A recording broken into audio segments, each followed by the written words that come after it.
His neighbors laughed when he spent $100 to build a second wall around his old house. They were sure that winter would put everything in its place. But the first frosts showed who was wrong. Subscribe and write in the comments which city you are watching from. The neighborhood had been designed to look effortless. Smooth asphalt curved through the development in deliberate arcs, guiding the eye past rows of identical houses that differed only in minor details, meant to suggest individuality without allowing it. Gray and beige siding reflected the muted northern light. Windows stretched wide and flat, their glass tinted just enough to mirror the sky and hide whatever was happening inside. Driveways were free of oil stains. Lawns were trimmed with mechanical precision, their edges sharp, their colors uniform, as if the earth itself had agreed to obey a set of regulations, written somewhere beyond sight. At the far end of the street, where the pavement narrowed and the sidewalk stopped pretending it would go on forever, stood a house that did not belong to the pattern. It was older than the road, older than the neighborhood, older even than the idea that this stretch of land would one day be valuable. Its boards were darkened by decades of sun and wind, the grain raised and rough beneath layers of weathered paint. The roof sagged slightly at the edges, not from rot, but from age. The slow, patient settling of wood that had learned how to carry weight without complaint. The porch steps creaked when stepped on, announcing every arrival without apology. There were no motion sensors, no decorative lighting timed to sunset, no discreet cameras blinking from under the eaves. The house stood alone, not because it had been abandoned, but because it had refused to move. Thomas Hale lived there. He was 47 years old, though most people would have guessed older, not from neglect, but from restraint. His movements were economical. His posture carried the quiet tension of someone accustomed to making do. He rose early each morning, not because he had somewhere to be, but because the habit had outlived its original purpose. The kettle went on the stove at the same time every day. The radio stayed off. Silence cost nothing, and he had learned to value things that did not demand payment. From his kitchen window, Thomas could see the backs of the new houses, their vinyl siding clean and unblemished, their heat pumps humming softly even on mild days. At night, their interiors glowed with steady, artificial warmth, light spilling through curtains that never fully closed. He had watched the neighborhood grow around him year by year, surveyors first, then machines, then crews who worked quickly and left nothing personal behind. When the last house was finished and the last family moved in, his had become the anomaly, the unsolved problem at the edge of an otherwise completed picture. People noticed. The first real estate agent had come 3 years earlier, her smile practiced, her clipboard already filled before she knocked. She spoke of opportunity, of timing, of how fortunate he was to be sitting on land that had suddenly become desirable. Thomas listened without interrupting, hands folded loosely in front of him, eyes drifting past her shoulder toward the line where his yard met the new road. When she finished, he thanked her and said no. The second agent tried a different approach, mentioning relocation, fresh starts, the chance to leave the past behind. Thomas said no again, this time without explanation. After that, the visits became regular, different faces, similar language. Offers rose, comparisons were made. The neighborhood association sent letters that were polite enough on the surface, asking whether he had considered how his property affected the overall appearance of the area. He read those letters carefully, folded them neatly, and placed them in a drawer with others like them. The house was not valuable because of the land alone. It was valuable because it had been built by his grandfather. Thomas had grown up inside these walls, learned the sound of wind through the trees long before the trees were cut down to make room for driveways.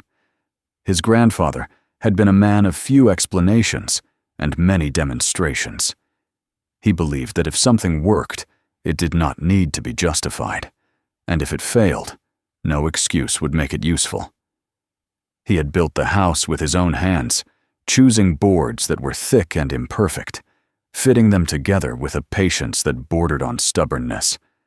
He had taught Thomas how to listen to a building, how to tell when wood was stressed, when a draft was more than a crack, when the weather outside was preparing to test whatever stood in its way.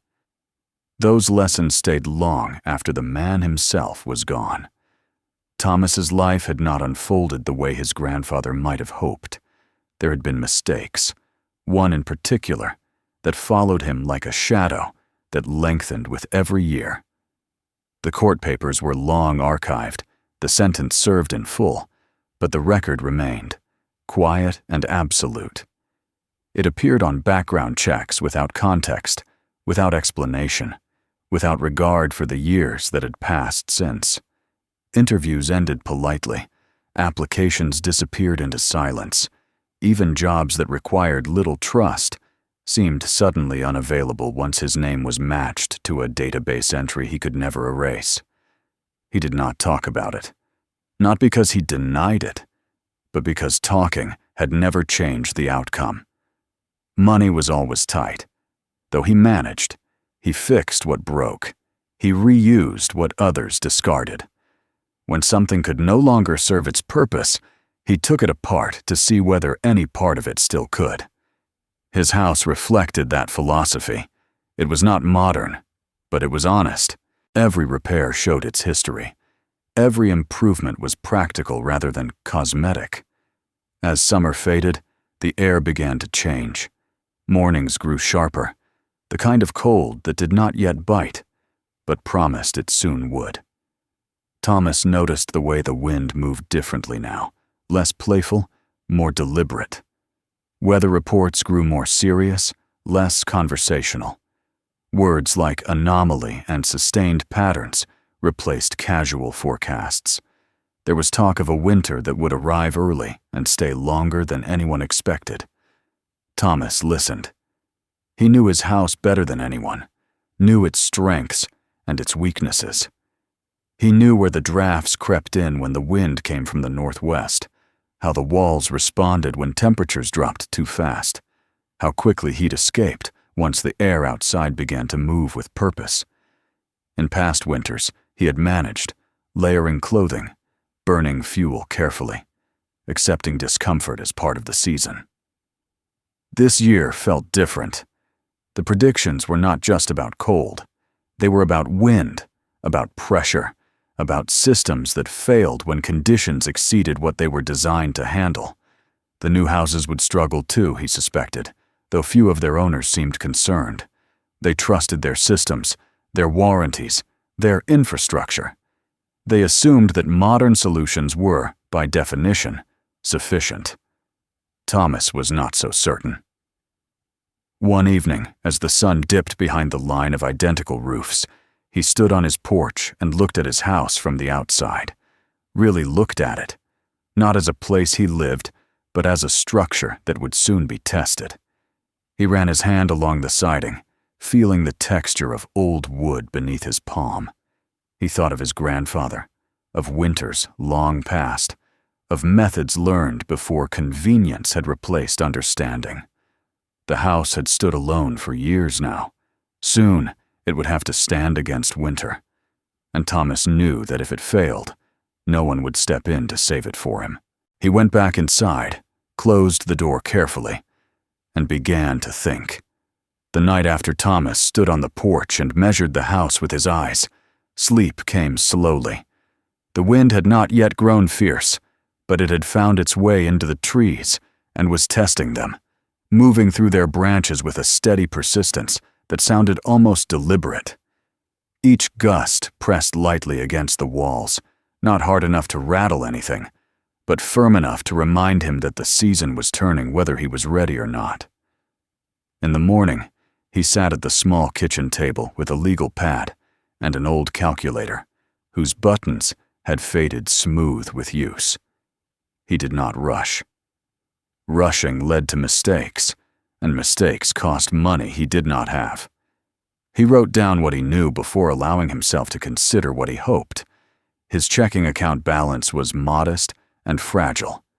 enough to cover food, utilities, and the minimum payments that kept everything from collapsing at once, but not enough to gamble with. He had no credit worth mentioning, no line of assistance he could tap without explanations he was tired of giving. When he counted what he could spare without risking the basics, the number came out the same no matter how he rearranged it. $100. It was not a challenge he invented for himself. It was a boundary that existed whether he liked it or not. $100 was the difference between surviving the winter and losing the house altogether if he miscalculated. He circled the number on the page and leaned back in his chair, listening to the kettle begin to hum on the stove. Modern solutions vanished immediately. Spray foam insulation, replacement windows, exterior siding systems, high-efficiency heaters. Even used materials from salvage yards added up too quickly. He had already tried running the numbers months earlier, more out of habit than hope.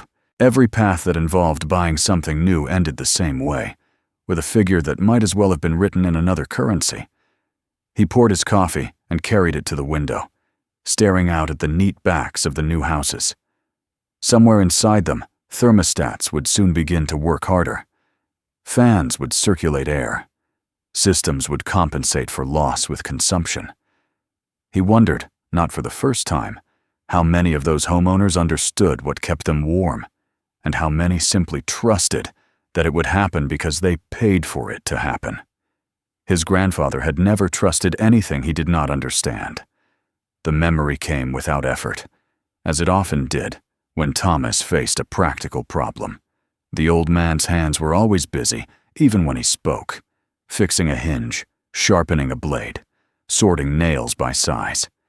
He taught by doing and expected observation to fill in whatever he left unsaid. When winter came, preparation began long before the first snow. Wood was stacked where the wind could not steal its heat. Doors were adjusted. Cracks were filled, not because they were visible, but because they could be felt. There had been a phrase the old man used, one Thomas had not fully understood as a boy. He remembered it now with unexpected clarity. "Cold doesn't kill you," he had said once, working a strip of cloth into a gap along the base of the door. "Moving air does." At the time, it had sounded like one of many rules delivered without explanation. Now, sitting in a quiet kitchen with winter approaching and money scarce, it felt like instruction. Thomas walked through the house slowly, paying attention in a way he had not before. He lit a match near the window frame and watched the flame bend. He felt along the walls with the back of his hand, noticing how some sections seemed to breathe when the wind shifted. The house was not failing because it could not generate heat. It was failing because it could not hold it still. That realization changed the problem entirely. He did not need to make the house warmer in some absolute sense. He needed to stop the air from moving through it as if it were a sieve. He needed to create calm where chaos was trying to enter. The solution did not have to be elegant or modern. It had to be effective. By afternoon, he had pulled the legal pad back out and begun sketching rough shapes. Not plans in the architectural sense, but ideas, distances, spaces, where air might be slowed rather than blocked outright. His grandfather had never tried to seal a building completely. He had believed that buildings, like people, needed to breathe. The trick was deciding where and how. Thomas's thoughts kept returning to one simple concept: space. Not empty space that allowed air to rush through, but space that trapped air and refused to let it move. He thought of old barns that stayed surprisingly temperate despite their age, of sheds where snow melted more slowly on the roof, of the way thick clothing worked not by producing heat, but by holding air close to the body. By evening, he had made a decision that felt less like invention and more like remembrance. If he could not afford to rebuild the house, he would wrap it. The next days were spent not building, but gathering. He drove his aging pickup beyond the edge of the neighborhood, past the zones where new development gave way to leftover spaces no one had claimed yet. Construction sites were a good place to start, not for theft, but for what was already discarded. Broken pallets, offcuts too short to be worth saving, sheets of old house wrap tossed aside because they had been cut incorrectly. He asked before he took anything. Most crews did not care. Some even helped, glad to see debris leave their site without effort. By the end of the first afternoon, the bed of his truck held a collection of mismatched boards, splintered but solid, along with a stack of battered pallets that had once carried brick or cement. The farm road beyond the highway yielded more. A man he knew only by first name agreed to sell him 2 small bales of straw that had gotten wet on the outside, but were dry at the core. They were not good enough for livestock, the farmer said, but they would be fine for whatever project Thomas had in mind. He paid in cash and loaded them carefully, already thinking about how he would dry them further before use. At a yard sale outside town, he found a roll of heavy construction fabric and a length of wire mesh, bent out of shape but intact. The seller asked $10. Thomas offered $8. They settled at $9, both satisfied. Every purchase was recorded. Every receipt was folded into the pocket of his jacket. He did not allow himself the luxury of optimism. He counted constantly, subtracting from the $100 in his head until the remaining amount was small enough to feel real. When he returned home each night, he stacked what he had collected with care. Wood leaned against the fence. Straw rested under a tarp weighted with stones. Fabric was rolled and tied. The yard began to look less like neglect and more like preparation. The neighbors noticed. It started with glances, then with pauses during evening walks. Someone took a picture. Another person asked, not unkindly, what he was building. Thomas answered simply that he was getting ready for winter.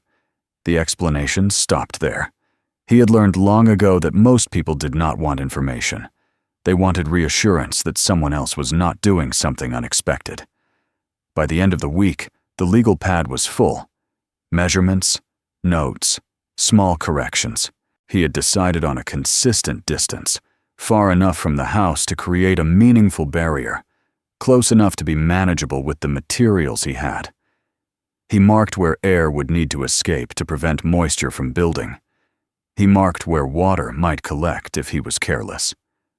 $100 did not allow for mistakes. Late one evening, as he stood in the yard looking at the rough outline he had chalked onto the ground, Thomas felt something unfamiliar settle in his chest. It was not confidence, it was not hope, it was recognition. This was work he understood. It did not require permission. It did not ask for forgiveness. It did not care what his record said or what his neighbors thought. It was a conversation between a man, a house, and a winter that was coming, whether invited or not. Inside, the wind pressed once more against the walls. Thomas listened, nodded to himself, and went to gather his tools. The building would begin in the morning Thomas began building. The temperature hovered just above freezing. The grass in his yard was stiff with frost, each blade pale and brittle beneath a thin crust that cracked softly under his boots. The sky was low and colorless, the kind of sky that made time feel suspended, as if the day were waiting to see what he would do before deciding how to unfold. He stood for a long moment at the edge of the chalk lines he had drawn days earlier, tools laid out on an old wooden bench his grandfather had built decades ago. Hammer, saw, measuring tape, a level with one clouded bubble, a bucket of nails sorted by length. Everything he would use was familiar, not just to his hands, but to his memory. He took a breath, slow and steady, and drove the first stake into the ground. The work began without ceremony.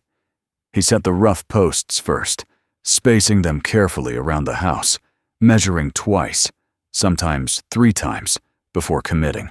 Each post stood a short distance away from the original walls, far enough to create a buffer, close enough that the structure would remain manageable.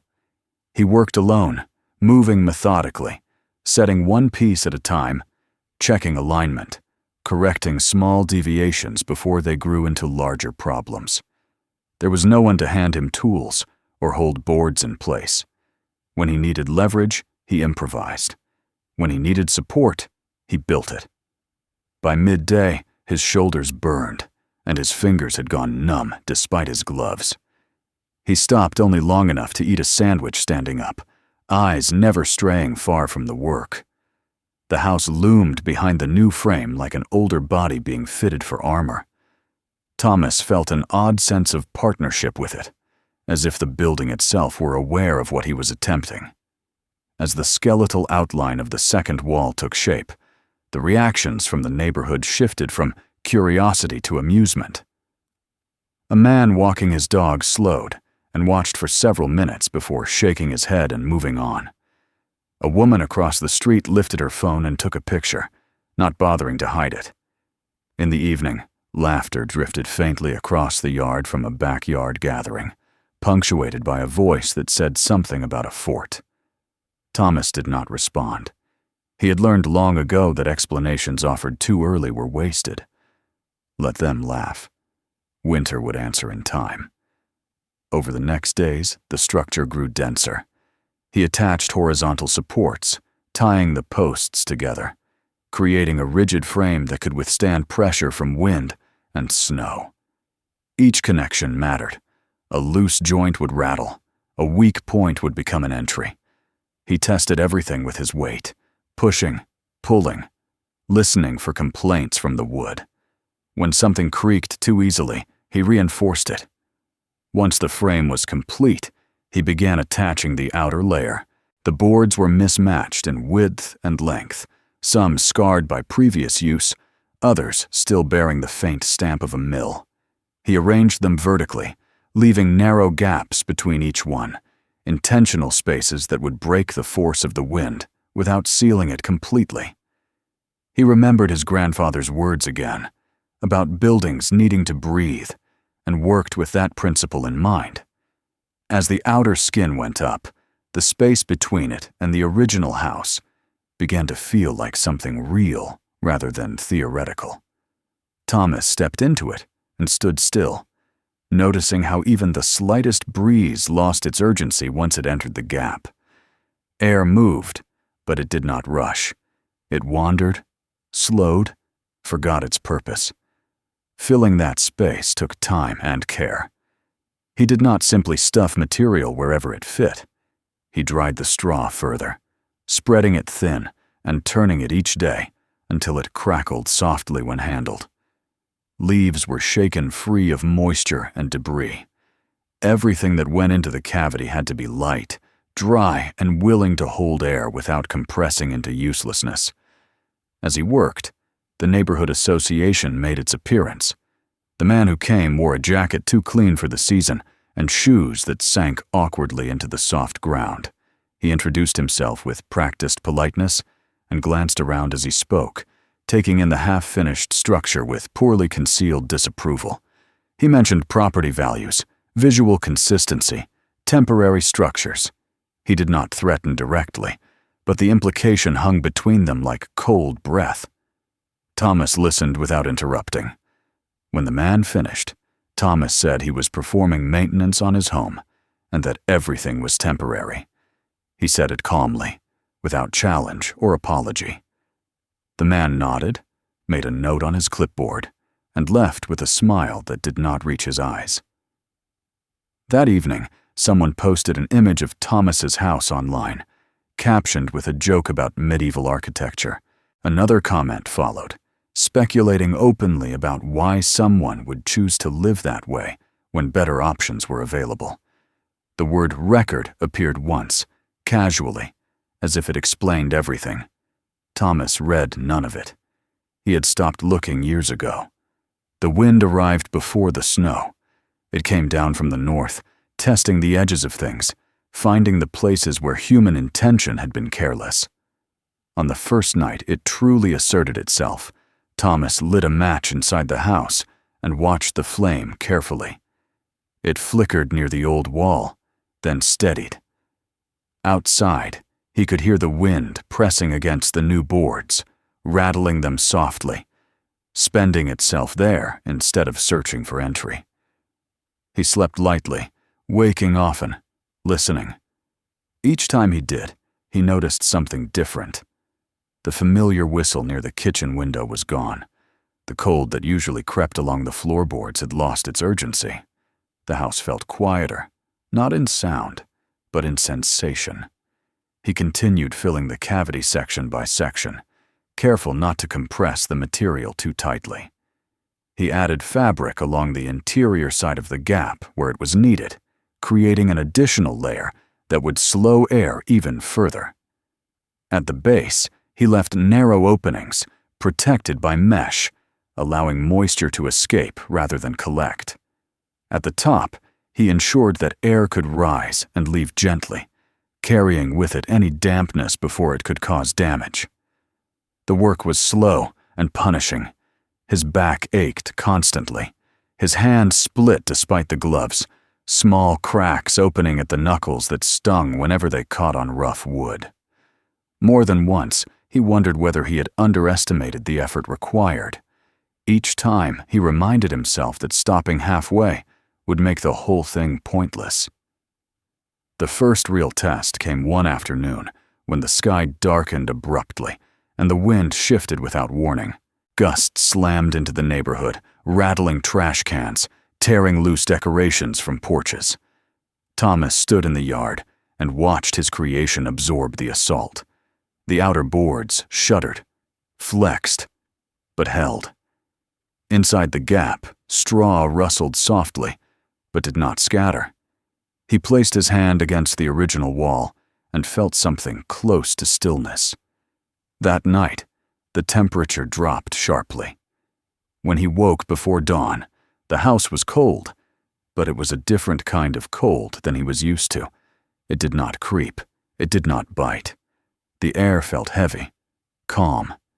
He lit the stove and watched the heat linger longer than it ever had before. Outside, frost coated the new boards, turning them pale. Inside, the original walls remained dry. The laughter from the neighboring houses continued, but it sounded thinner now, edged with uncertainty.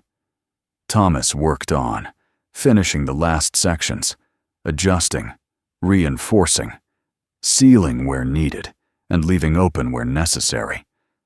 By the time the first snow fell in earnest, the second skin was complete. He stepped back and looked at the house as a whole. It no longer stood alone in quite the same way. It wore its preparation openly, unapologetically. It did not blend in, but it did not need to. Winter was coming fast now, and Thomas felt for the first time in months that he had not simply waited for it. He had answered it. The first real storm did not arrive with drama. There was no cinematic buildup, no thunder rolling across the horizon, no sudden darkening of the sky that made people look up from their routines. It came quietly, almost politely, during the night, slipping into the landscape the way winter always did when it intended to stay. Thomas woke before dawn to a different kind of silence. It wasn't the absence of sound, but the absence of movement. The house felt heavier, grounded. The air inside held its place instead of drifting away at the slightest provocation. He lay still for a moment, listening, then sat up and placed his feet on the floor. The boards were cold, but not hostile. He stood, pulled on a sweater, and crossed the room to the window. Outside, the neighborhood lay under a thin layer of snow that had fallen evenly, smoothing every surface into something deceptively gentle. The new houses looked pristine, their sharp lines softened by white, their walkways already glowing faintly, where automatic lights had come on in response to motion that had not yet happened. Thomas moved through his morning routine slowly, deliberately. He lit the stove, not out of urgency but habit, and watched how the heat behaved. It spread outward and stayed. The familiar draft that used to tug at his ankles was gone. When he held his hand near the wall, he felt no pull, no invisible river of cold air sliding inward to replace what warmth escaped. He nodded once, to no one, and poured his coffee. By mid-morning, the wind arrived. It did not announce itself with a single blow. It gathered, tested, pressed. Snow lifted from roofs and fences and moved horizontally across the street, stinging exposed skin and rattling anything loose enough to respond. Thomas watched from his window as a trash bin tipped over 2 houses down, its lid torn free and sent skittering across the pavement. The outer skin of his house began to speak. The boards vibrated softly, a low, constant sound like breath passing through reeds. Straw rustled in the cavity, settling, absorbing. The structure flexed, as it had been designed to do, spending the wind's energy before it could reach the original walls. Inside, the air remained calm. Across the street, a man stepped outside to check his car and immediately retreated, shoulders hunched, cursing into the gale. Another neighbor struggled with the door that refused to close properly once it had been pulled open, the pressure differential making the handle fight back. By afternoon, the temperature dropped hard and fast.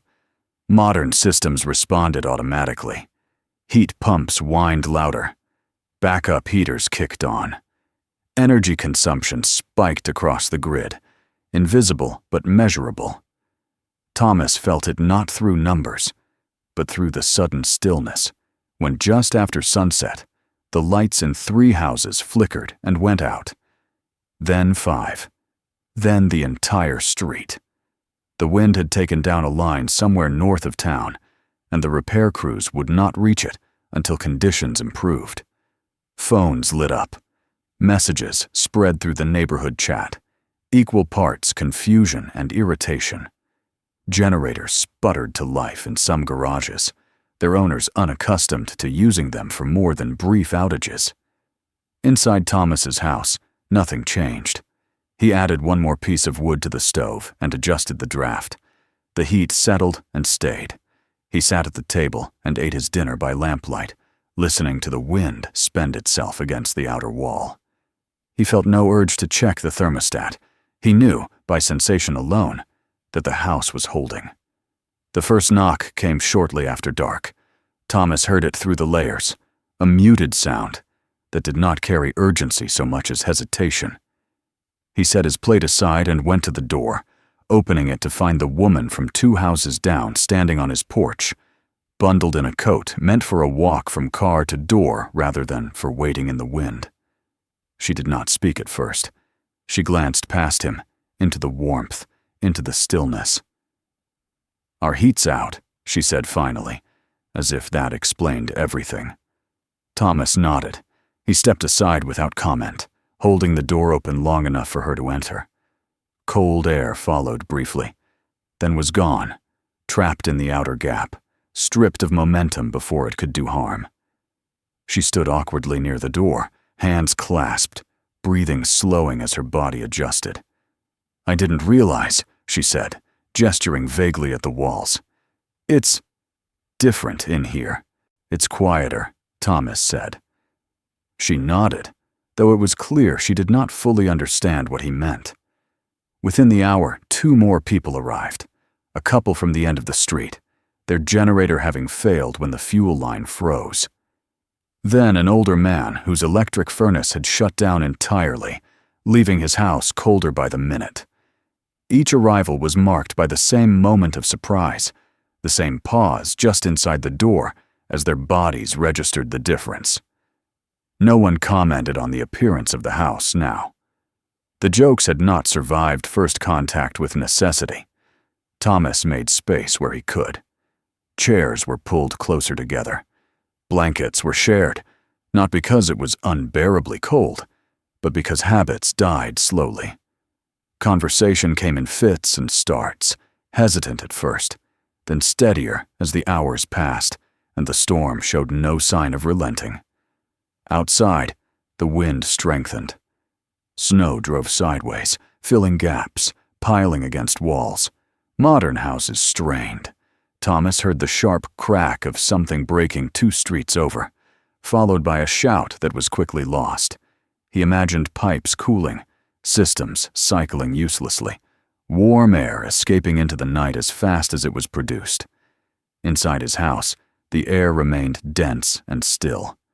The stove consumed less wood than it ever had under similar conditions. The heat did not rush upward or bleed outward. It lingered, settled, became part of the room. Someone asked him how he had done it. Thomas considered the question before answering. He did not explain in technical terms. He did not mention airflow dynamics or thermal buffering. He spoke instead of wind and movement, of slowing things down rather than stopping them outright. He spoke of his grandfather, of old buildings that understood weather rather than trying to overpower it. The storm lasted 3 days. During that time, the house became something it had never been before. Not a curiosity, not a problem, a refuge. People came and went as conditions allowed. Some stayed the night. Others returned home to check on things, only to come back when they realized nothing had improved. Children slept on the floor near the stove, their breathing slow and even. An elderly man whose hands had trembled from cold the first night found he could hold his cup steady by the second. Thomas watched all of it quietly. He did not feel triumph.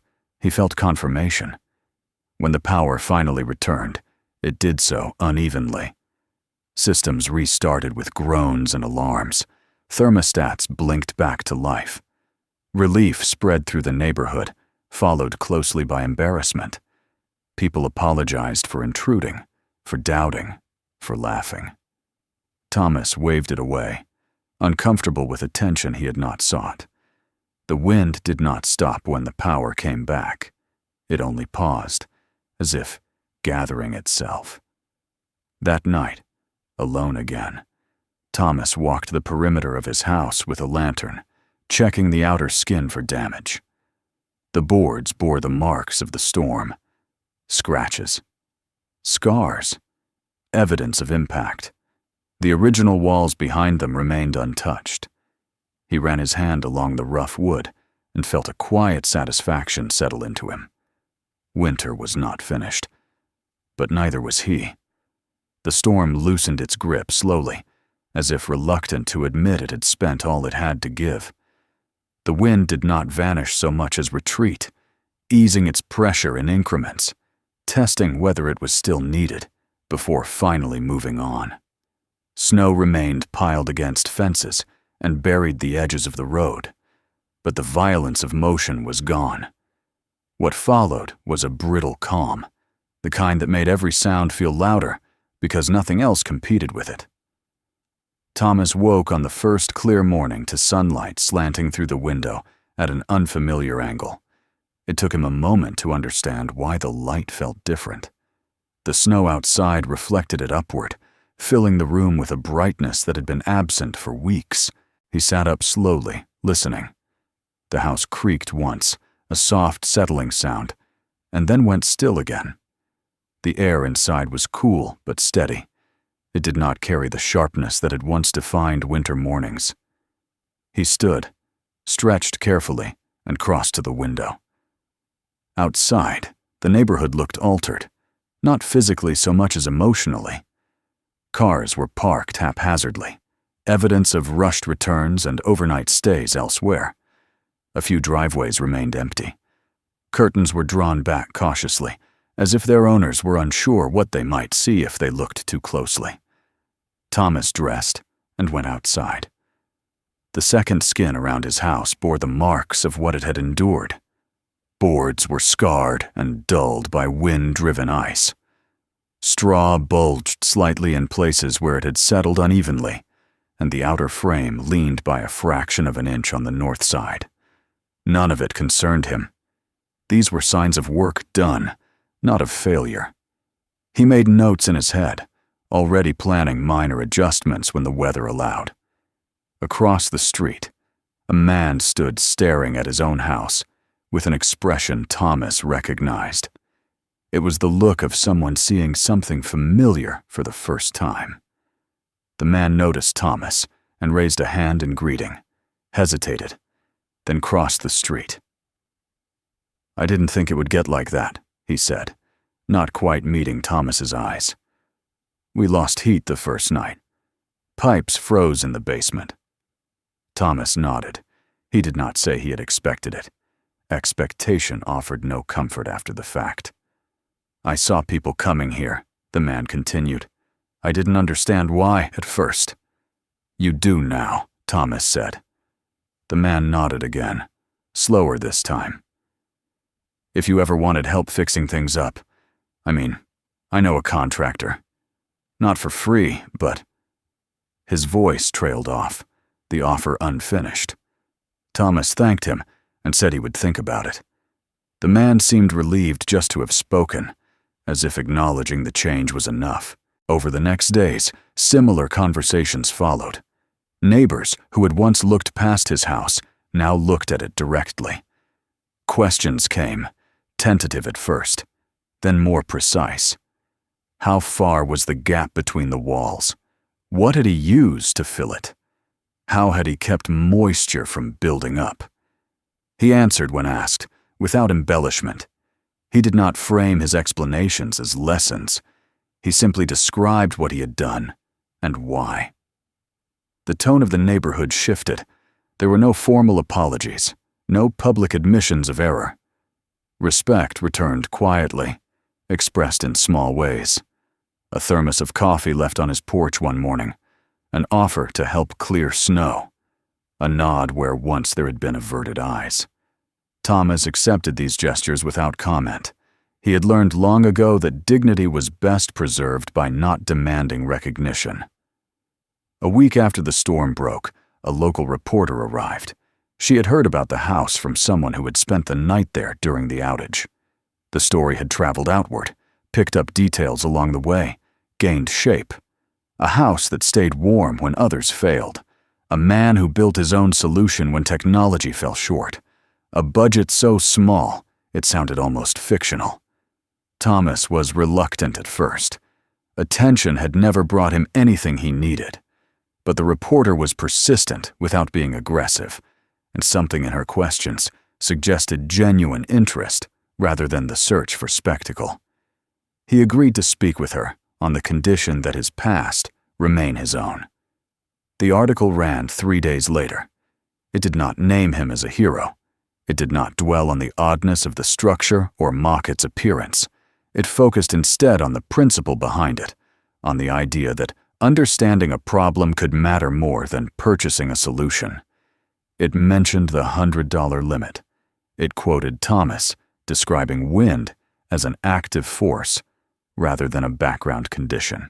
It included a photograph of the house after the storm, the outer skin scarred but intact, standing quietly at the edge of a development that suddenly seemed less invincible than it had before. The response was immediate. People from outside the neighborhood began to ask questions. Some drove past just to look. Others sent messages through the reporter, wanting to know whether the method could be adapted, whether it would work elsewhere. Thomas did not answer them all. He answered enough. Then came the call that changed something fundamental. A construction company based 2 towns over had read the article. The owner had grown up in an old farmhouse and recognized the logic behind what Thomas had done. He needed someone who could think that way, who could solve problems without defaulting to expensive materials and standard answers. The position was not glamorous. It involved inspections, retrofits, work in difficult conditions. The pay was modest but steady. The background check would be thorough. Thomas hesitated, not because of fear, but because hope required a different kind of risk. He had learned how to survive without expectation. Accepting the offer meant believing that this time might be different. He agreed to meet. The interview was straightforward. The owner asked about the house, about the winter, about decisions made under constraint. He did not ask about the past until the end, and when Thomas explained it briefly, without justification or evasion, the man listened and nodded. "I don't need a perfect record," he said. "I need someone who understands why things fail." Thomas started the following month. Winter continued, but it no longer felt like a threat. The house held steady through subsequent storms, each one reinforcing what had already been proven. Thomas made small improvements as he went, tightening here, adjusting there, refining rather than rebuilding. The second skin remained in place, its presence no longer temporary in spirit, even if its materials were meant to be replaced over time. Spring came earlier than expected. Snow receded from the edges of the road, revealing ground that had been protected rather than battered. Thomas removed sections of the outer layer where needed, letting the house breathe differently now that the wind had lost its dominance. He did not dismantle it entirely. He understood now that preparation was not a season, but a way of thinking. On the first warm afternoon, he sat on the porch and watched the neighborhood move around him. Children played in yards that had once been empty. Doors stood open. The hum of systems returned, but it no longer sounded invincible. His house remained what it had always been. Old, imperfect, honest. It had not changed to fit the world around it. It had endured it. Thomas thought of his grandfather then, not with nostalgia, but with gratitude. The lessons that had once seemed out of place had found their moment. Knowledge passed quietly from one generation to the next, had outlasted trends, systems, and assumptions. The freeze had come and gone. What remained was not triumph, but something better. A future no longer defined solely by survival. If this story stayed with you, subscribe to the channel so you don't miss what comes next. There are more stories like this, about quiet strength, forgotten knowledge, and people who endure when systems fail. Watch the next video, explore the others on the channel, and share this story with someone who values meaning over noise.